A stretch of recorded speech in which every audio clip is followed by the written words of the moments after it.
যদি বলতেন হ্যাঁ এখানে অসুবিধা আছে, এটা তোমার ভুল হয়েছে, তুমি সংশোধন করো, আমরা করে দিতাম। ভুল তো যে কোনো কেউ করে ফেলতে পারে, সবটা কি আমি করি না? কোন ডিপার্টমেন্ট কিভাবে চাকরি দেয় সেটা সেই ডিপার্টমেন্টের ব্যাপার, আমি ইন্টারফেয়ার করি না। আমার হাতে এখনো 10 লক্ষ এক্সট্রা চাকরি আছে শুধু সরকারি দপ্তরের, মনে রাখবেন। এই কোর্ট গেলেই আটকে দিচ্ছে। দেবাশিস বাবু, একটা ছোট্ট প্রশ্ন, আমি আপনার কাছে একটাই হিন্ট চাই, যে চাকরির দায়িত্ব ডিপার্টমেন্টের চুরি হলে সেই চাকরির কৃতিত্ব মমতা বন্দ্যোপাধ্যায়ের কীভাবে হয়? ভোটের আগে যখন প্রতিশ্রুতি দেন, এই বলছেন 10 লক্ষ চাকরি আছে। না, উনি কিন্তু সব কথাটা বেঠিক বলছেন, এটা ঠিক না। তার কারণ পশ্চিমবঙ্গে গত 1 দশকে প্রত্যক্ষভাবে সরকারি দপ্তরে যে শূন্য পদ তৈরি হয়েছে, যেখানে নিয়োগ হয়নি, সে সংখ্যাটা কিন্তু লক্ষ লক্ষ। ফলে 10 লক্ষ পদ ফাঁকা তৈরি হয়েছে। তার যেরকম পুলিশেও ধরো, প্রত্যেকটা সেক্টরে গেলে আমরা দেখতে পাচ্ছি সিভিক পুলিশ তৈরি হয়েছে, কিন্তু পুলিশের যে পদে শূন্যতা, শিক্ষকতার ক্ষেত্রে যে শূন্যতা, এই জায়গাগুলো কিন্তু উনি জানেন যে এত শূন্য পদ আছে। প্রশ্নটা কিন্তু শূন্য পদ নয়, ওই শূন্য পদটা ভর্তি করবার প্রশ্নে যে সৎভাবে নিয়ম মেনে যার যোগ্য চাকরি পাওয়ার কথা, সেই জায়গাটাই কিন্তু 10 বছর ধরে বারে বারে দুর্নীতির অভিযোগে আক্রান্ত হয়েছে।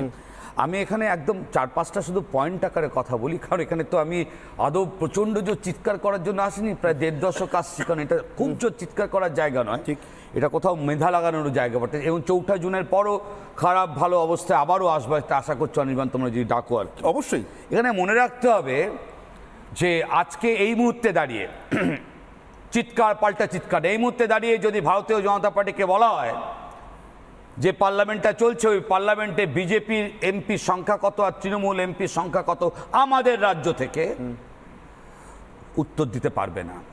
যদি বলা হয় যে বিধানসভাতে এই মুহূর্তে তৃণমূল কংগ্রেসের কতজন বিধায়ক, বিজেপির কতজন বিধায়ক, এর পলিটিক্যাল আনসার কিন্তু সরকারিভাবে আজ পর্যন্ত দিতে পারবে না। 2, 3, এই রাজনীতি পশ্চিমবঙ্গ দেখেনি যেরকমভাবে ভারতীয় জনতা পার্টি থেকে তৃণমূল কংগ্রেস এবং তৃণমূল কংগ্রেস থেকে ভারতীয় জনতা পার্টিতে রোজকারের যাওয়া আসা, এই সুস্থ রাজনীতি আমরা দেখিনি। আমি এখানে একটুখানি ইশতেহার নিয়ে যেদিন আলোচনা করবে সেদিন করবে, শুধু একটু রেফারেন্স দিচ্ছি আর কি, যে অন্যান্য দলের ইশতেহার পড়বার দরকার নেই।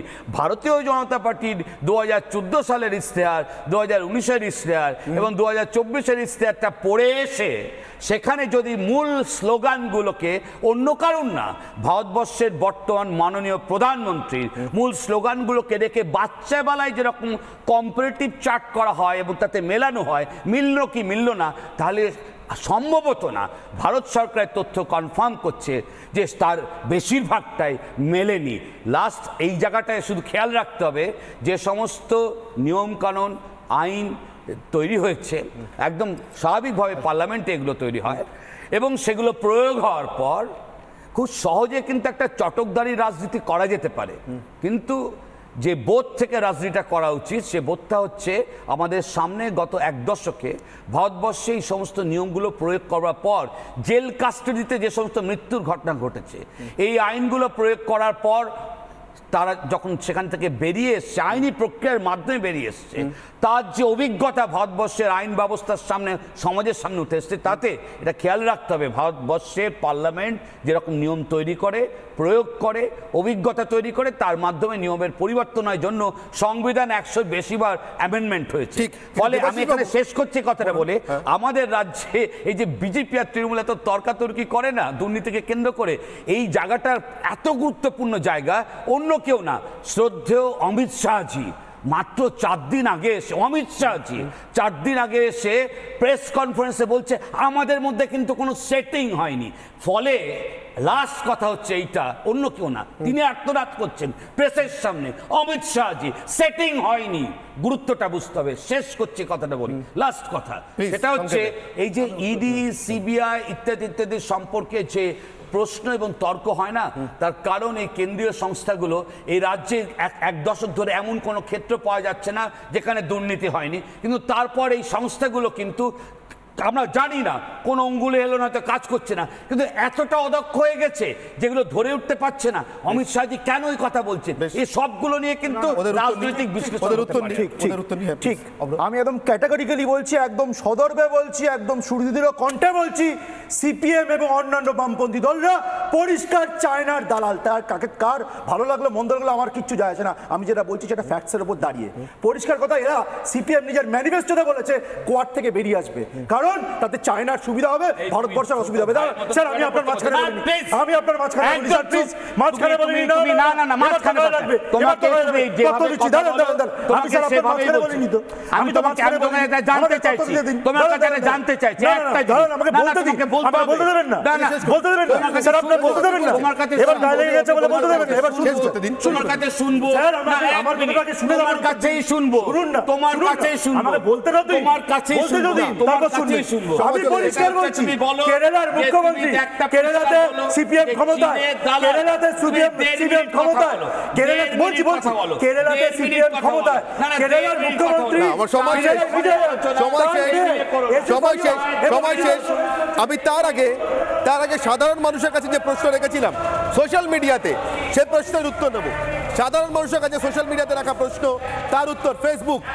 আমার প্রশ্ন ছিল দেশ বিরোধী তৃণমূলের ভোটে লড়া বন্ধ হোক, দেশ বিরোধী তৃণমূলের ভোটে লড়া বন্ধ হোক, এটা ছিল আমার প্রশ্ন।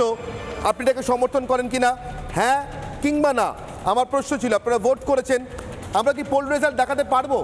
কোনো একটা টেকনিক্যাল ফল্ট রয়েছে, দেখানো যাবে না, আজকের পোল রেজাল্ট দেখাতে পারছি না, যদিও আপনারা ভোট করেছেন। এবং আমি অবশ্যই কথা দিচ্ছি আপনাদেরকে, আগামীকাল অনির্বাণের অগ্নিবাণে আপনাদেরকে এই পোল রেজাল্ট দেখাবো। তার কারণ আপনারা যেহেতু পোল করেছেন আজকে আমার এই প্রশ্নে যে তৃণমূলের ভোটে লড়া বন্ধ হোক, এই সংক্রান্ত বিষয়ে আপনাদের যা মতামত ছিল আগামীকাল অবশ্যই জানাবো। কিন্তু একটা কথা বলে শেষ করছি, মুখ্যমন্ত্রী আজকে বলছেন দপ্তর চাকরি দেয়, তারপরেই বলছেন তার হাতে 10 লক্ষ চাকরি আছে।